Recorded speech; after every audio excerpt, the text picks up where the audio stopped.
Even events and occurrences that we're seeing, whether it be the rise of Islamophobia, whether it be in reference to some of the wars and some of the decisions that the world leaders are making, we see the situations drastically changing, things that we could not perhaps even imagine, we see coming into existence. All of these are events and occurrences. Should we be ignoring them, or should we be reflecting, or should we be pondering, and should we be analyzing that as a servant and a slave of the Almighty, what is my obligation when I am surrounded by these changes and these occurrences around me?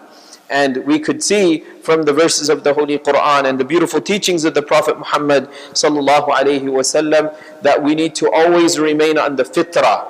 We should always remain on the natural way, on the way that is the disposition that Allah subhanahu wa ta'ala has created us upon. And Allah mentions this in the Holy Quran, that we have to stay balanced. We have to stay balanced. We cannot get into any extremes. And as we see any sign, as we see any occurrence or indication, when we become sick or we see the indications of getting sick, then we start to prepare. We get ready. We take some medicine. We go visit the doctor. We change our diets a little bit. So this is also that we want to save ourselves from the ultimate harm or the greatest of challenge that as humans we fear. This is in reference to a sickness. So when it comes to occurrences and events and difficult circumstances, Hudayfa radiyallahu ta'ala anhu came to the Prophet Muhammad sallallahu alayhi wasallam and he said that, you know, all the Sahaba, all the companions, they generally ask you about the positives. I'm going to ask you about some of the negatives. What will happen before the Day of Judgment? And that's where we learn the Prophet Muhammad sallallahu alaihi wasallam telling us about some of the difficult situations that will come upon. And then he was informed about how some of the things that we are seeing in today's time, they are coming into existence.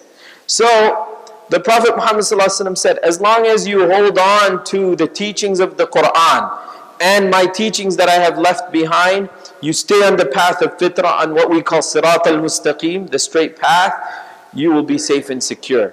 But when we begin to lean towards injustice or towards ways that are not based on the fitrah, on the natural way that Allah subhanahu wa ta'ala wants us to live, then we will see ourselves being misguided and we will see ourselves getting into trouble, difficult circumstances and situations. So what do we need to do? The lesson here, or the reminder here, is that we need to be alert.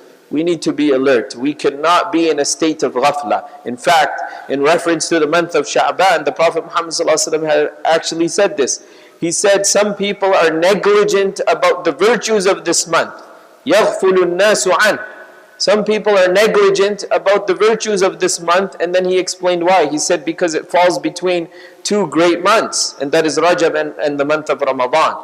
So the Prophet Muhammad ﷺ is also indicating that we shouldn't be in a state of ghafla. We should not be in a state of negligence. If we see signs of trouble, then we want to protect ourselves from trouble. If we see signs of positive inclination towards something, then we want to benefit from what is positive and head towards that. The Prophet Muhammad ﷺ, whenever he saw anything that is positive and is righteous, he supported it. And he said good words about it. He encouraged it. And when he saw anything that is inappropriate and negative, he made it clear. And he abstained from it. The Sahaba radiyallahu anhum said, if there's anything evil, the Prophet Muhammad ﷺ was the furthest person from that evil. And if there was anything khair, anything good, the Prophet Muhammad ﷺ was the closest to that goodness. So this is the methodology that we want to acquire. Always remain alert, and we engage in doing what is correct for that moment, for that occurrence, for that specific situation.